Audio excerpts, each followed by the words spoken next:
Hola, buenas, bienvenidos a mi canal y gracias por acceder al vídeo. En este vídeo de hoy vamos a hablar sobre el asunto de los vimanas. Voy a hacer un vídeo muy cortito, puesto que es interesante resumir los puntos que se describen en el libro del gran David Parcerisa, concretamente el libro de la conspiración Anunnaki. Aquí hace un resumen muy interesante sobre todo el tema de los Anunnaki y cómo realmente están dominando la Tierra, tanto en el pasado como en estos momentos. Bien, para empezar diremos que los vimanas son máquinas voladoras que se hablaban durante los siglos y los siglos, concretamente en la India. Los vimanas son muy interesantes porque todos los relatos épicos escritos en los textos sagrados hindús, budistas, se habla muchísimo sobre el tema de los vimanas y habla claramente con todo tipo de detalles que ya eran máquinas voladoras que podían volar y no solamente por el espacio, sino que podían surcar el agua, incluso podían viajar por todo tipo de galaxias. Además, algunos incluso podían sumergirse en el agua, deslizarse sobre el agua. Era una cosa absolutamente alucinante. Tanto en los poemas épicos como el Ramayana y el Mahabharata se describe en gran parte del uso, el funcionamiento de estas máquinas y los tipos que había. Ya que había de muchas formas, de tipos y tamaños. Algunos eran tan grandes como ciudades. Los encontramos que los hay hasta de 7 plantas. Bueno, una cosa sencillamente alucinante que claramente pondría a la NASA muy por el suelo. Y esto ya fue hace más de 10.000 años. Bien. Aparte de moverse por el espacio, también algunos eran ya interdimensionales. O sea, estaríamos hablando ya de una tecnología extraterrestre, de agujeros de gusano, deslizamientos por el tiempo, etcétera. Y todo esto conviviendo con el hombre. Pero claro, siempre la realeza. O sea, siempre a sus descendientes, a la sangre azul. Bien, existen varios tipos de vimanas. Encontramos de muchos tamaños, de muchas formas. Pero podríamos hacer 4 grandes categorías. Estos serían el Rukma, el Tripura, el Sakuna y el Sundara. Estas son las 4 divisiones principales, pero luego se pueden dividir hasta 113 grupos distintos. Bien, por poner un ejemplo, podemos hablar del Vimana del dios Shiva, que se describe en el capítulo 15 del libro de Krishna, y aquí se habla claramente de cómo podía deslizarse sobre el agua, tenía efecto submarino también, podía navegar grandes distancias dentro del agua, podía ir a tales velocidades sobre el cielo y a tal altura que era imperceptible al ojo humano. Y además ya hablan claramente que tenía una capacidad infrarroja, podía moverse y ver en la oscuridad. Esto es muy interesante porque en los textos hindús también, no solamente en el Ramayana y el Mahabharata, sino en muchos otros hablan de este tipo de vimanas que tienen una capacidad armamentística fuera de serie. Armamentística, logística, balística, una serie tanto de armamento, tanto infrarrojo como a todos los niveles, que posiblemente los sistemas actuales de armamentística que hay, como el DARPA americano, se queden muy cortos. Continuemos avanzando con el asunto de los vimanas, hablando de ejemplos que dan los textos hindús sobre este tipo de máquinas. Bien, había un vimana conocido como el Agneyastra que producía un fuego desintegrador. Literalmente lanzaba un rayo que provocaba que el enemigo que había sido... En los textos hindús, además, nos hablan del uso y el funcionamiento de estas máquinas. Nos dan detalles explícitos de sus proezas, de cómo podían aniquilar al enemigo.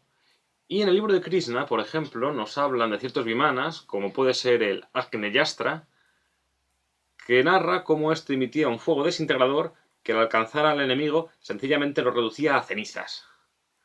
Algo que actualmente los sistemas militares actuales no han conseguido. Nos encontramos además muchos tipos de vimanas con unas capacidades tecnológicas alucinantes, como puede ser el Suryastra, que este dice que emitía un resplandor.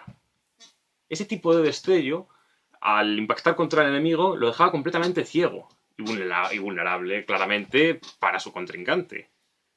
Había otros tipos de vimanas que ya narraban los textos hindús, como puede ser el Vayavastra. Este era muy interesante porque metía un tornado que provocaba grandes devastaciones, derribaba edificios, aniquilaba tropas enteras. Era sencillamente una tecnología espantosa que el ser humano se veía como una hormiga ante este tipo de maquinaria. Encontramos también otro vimana muy interesante que es el Tavastra. Este lo que hacía era emitir un tipo de energía, algo electromagnético, que creaba cierta perturbación mental entre las tropas enemigas y provocaba a veces tal confusión, tal tozudez, que hacía que se mataran entre ellos. Sí, sí, sí, sí, sí, una cosa sencillamente alucinante. O sea, quien poseyera estos vimanas o los dioses que los pilotaban, sencillamente tendría el control y el dominio sobre los territorios enemigos. Bien, se narran muchos tipos de batallas con estos vimanas. En el Mahabharata, por ejemplo, en uno de los capítulos, concretamente dentro del Bhagavad Gita, el libro más famoso que tanto en la cultura yógica como en Occidente conocemos, se habla de la lucha entre Krishna y el dios Sauva. Estos dos estaban en sus vimanas. El dios Sauva tenía una capacidad de hacerse invisible con su vimana. Pero el dios Krishna, que ya hemos describido como muy poderoso, se hizo o tenía la capacidad de lanzar torpedos que detectaban el sonido y el movimiento. Entonces consiguió Krishna derrotar a Sauva mediante la captación del sonido y el movimiento de Sauva. Bueno, sencillamente alucinante. Esto es por poner un ejemplo, pero también encontramos otro tipo de batallas alucinantes. Yo simplemente las cito aquí y ustedes pueden leerlas tranquilamente en su casa.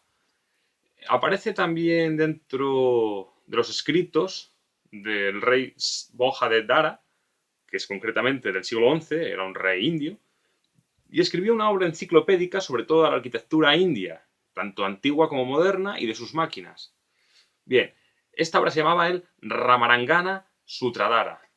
Constaba de 83 capítulos, era una obra muy extensa, miles de páginas. Pues bien, en el capítulo 31 habla concretamente de estos vimanas, de estas máquinas voladoras. Pero no creéis que es corta, dedica más de 200 páginas a hablar sobre ellas. Aquí narra claramente que hay 49 tipos de fuegos propulsados que producían estas máquinas, además de que eran muchas sin alas, o sea, habla claramente ya la forma de disco, y además escribía el funcionamiento de estas máquinas, o sea, se molestaban en dar detalles.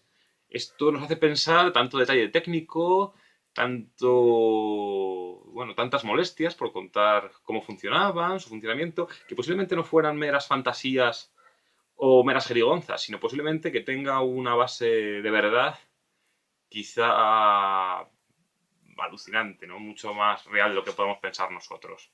Quizás estos hechos se quedan muy cortos y realmente hubo algo mucho más allá. Bien, habla claramente que su funcionamiento era con mercurio. Había que poner mercurio sobre hierro candente y este emitía una especie de torbellino que hacía elevar la máquina hacia arriba. Nos dan muchas descripciones sobre el funcionamiento de estas máquinas. Esto de verdad nos hace pensar que esto no son suposiciones. O sea, son datos muy explícitos sobre lo que da todo esto y yo creo que gente importante como reyes, como estos textos sagrados, no querían contar meras fantasías alusorias infantiles. No, no, o sea, ahí hay un trasfondo muy serio detrás. Esto no solo es opinión mía, sino que todos los investigadores dentro del mundo de la investigación y del misterio estamos en ese punto totalmente de acuerdo. Bien, dentro de las proezas de estos vimanas nos encontramos idiosincrasias tales como tomar imágenes del cielo, podían sacar fotografías de otros vimanas voladores, podían grabar incluso conversaciones a miles de distancias. Bueno, tenía una capacidad sencillamente alucinante. Yo pienso que los actuales sistemas aeronáuticos, que por supuesto no nos cuentan a nosotros cuál es el avance real, pero yo creo que aún así se quedan muy cortos todavía, junto con estos vimanas de hace más de 10.000 años. Encontramos otros libros sagrados. Podemos irnos a los tibetanos, como puede ser el Tantyur y el Kanchur, que habla claramente de unas perlas voladoras que podían transportar a cientos de personas en ellas, o sea, volvemos al Vimana tipo ciudad, enorme, de hasta 7 plantas, como hemos hablado, y que podía transportarla a lo largo de las galaxias. O sea, un asunto ya que hace tantísimos miles de años ya había viajes intergalácticos.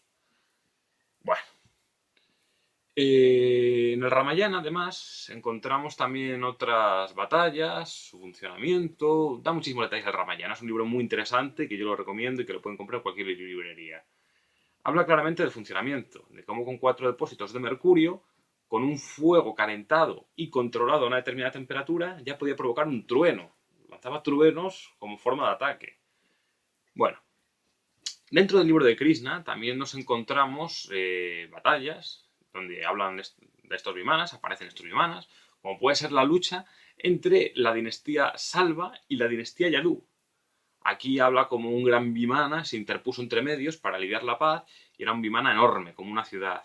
Era de hierro y era imperturbable. O sea, las balas no le hacían nada. Tenía además capacidades electromagnéticas que le producían una invisibilidad de campo. Era además también, igual que el vimana de Krishna, totalmente invisible al ojo humano y podía ver por la noche. Tenía capacidad infrarroja.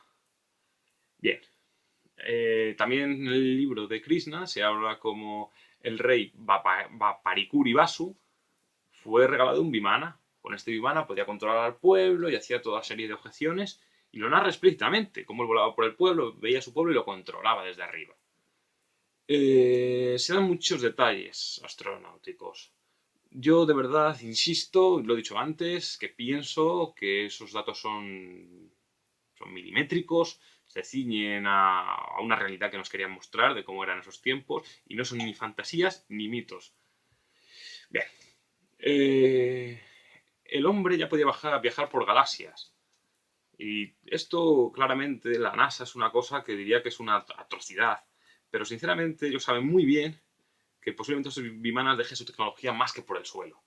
Bien, encontramos también, como es natural, que ya hablan de que esos viajes intergalácticos provocaban una distorsión espaciotemporal. O sea, ya la ciencia moderna, hasta la física cuántica, no nos hemos dado cuenta de que efectivamente esos viajes intergalácticos provocaban que los años se convirtieran en días y horas, porque provocaba una especie de agujero entre las fases que hacía que el tiempo desapareciese por esos pliegues galácticos.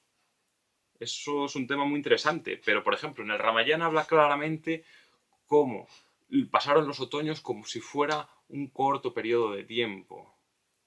Habla ya claramente del paso de los años, cómo se reducía en días u horas, cómo volvían los hombres canosos, habiendo pasado unas horas para los modernos y ellos decían que había pasado años. Bueno, una cosa espantosa, alucinante. Bien, también encontramos este tipo de tecnología en otras culturas, como puede ser la persa. En la persa encontramos a su dios, Azura Mazda, y se ve claramente en todos los iconos que se mostraban en este tipo de cultura persa, en sus pergaminos, en sus paredes, en sus jeroglíficos, cómo este dios Azura Mazda aparece en un disco alado con un volante que lo controlaba, y lo muestran claramente.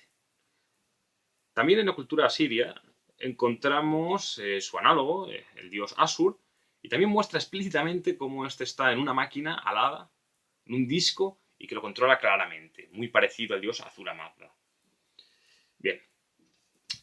Es interesante saber que en culturas que aparecieron miles de años posteriori y también a miles de kilómetros de distancia, aparecen también los mismos discos, se narran, los mismos vimanas. Esto es interesante porque nos hacen pensar que los dioses se quedaron durante miles de años y conquistaron todo el mundo. Empezaron en Sumeria, pero posteriormente se fueron dividiendo por los distintos pueblos conocidos y las distintas culturas existentes. Estaban por todo el globo. Es interesante también ciertos pictogramas sumerios que ya muestran claramente que existían tipos de cohetes. Estos pictogramas son el DIN, aquí he hecho una representación vetusta, perdonad por mi gráfica, dibujo un poquito mal, pero bueno, aquí lo podéis ver, este es el DIN que ya representaban los sumerios, y este es el YIR. La traducción junta de los dos, el DIN-YIR, son los justos objetos voladores, o los sabios que volaban estos objetos voladores, y si los juntamos en conjunto, vemos claramente que encajan perfectamente y crean el DIN-YIR. Esto nos recuerda mucho quizás a una nave espacial, puede ser.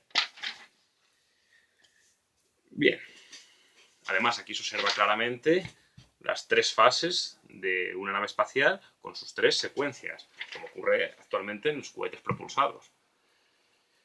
Bien, ya para terminar, que este es un vídeo muy cortito, no me quiero explayar, voy a hablar también de un poema épico, el poema épico de Gilgamesh, que está recogido en los textos sumerios. Y bueno, habla claramente como Gilgamesh va en busca de los dioses y se encuentra con el rey de Uruk, concretamente en las costas del Líbano. Allí, en estas costas del Líbano, aparece un hecho que le deja totalmente perturbado, enardecido. Si me permiten, voy a leerlo concretamente de los textos para que ustedes se den cuenta de cómo narra claramente que hubo posiblemente una propulsión de un cohete. Bien, leo. La visión que vi era totalmente horrible. Los cielos chillaron, la tierra tronó, los relámpagos producían destellos, una llama subió vertiginosamente, las nubes se hincharon, llovió muerte. Entonces el brillo desapareció, el fuego se extinguió y todo lo que había caído se convirtió en cenizas. ¿A qué nos recuerda esto? En mi opinión, nos recuerda claramente a la propulsión de un cohete que emite una llamarada hacia el cielo y que todo el cielo se queda con esa nube de gas que todo lo envuelve. Bien, aquí Uruk se quedó bastante perturbado y ya habla claramente que esa búsqueda de los dioses estaba cerca. Pues bien, cuando llegó al Monte de los Cedros, esas montañas, tenía que encontrar una puerta subterránea que llegara hasta el dios Samas, un pasadizo subterráneo. Al llegar ahí, entró en la puerta y en la entrada estaba otra especie de máquina, una máquina pero que ahora emitía una especie de monstruo. Concretamente era el monstruo llamado Huwawa. Este monstruo tenía dientes de dragón, cara de león, pero era una máquina que producía un rayo que podía alcanzar a personas o animales hasta 60 leguas y producía, bueno, que era algo infranqueable para el ser humano. Solamente los elegidos, como podía ser este Gilgamesh, consiguieron acceder hasta el dios Samas, ya que este vio su realeza y le dejó pasar. Sin nada más, este vídeo lo quería hacer muy cortito. Es claramente, como he dicho antes, en honor al gran David Parcerisa. Y bueno, espero haber resumido y que hayáis tenido una pequeña noción y una pequeña idea de lo que eran los Vimanas y dónde podéis encontrar las fuentes de información. Sin más, muchas gracias por visualizar el vídeo y espero que les haya gustado. Un saludo y hasta pronto.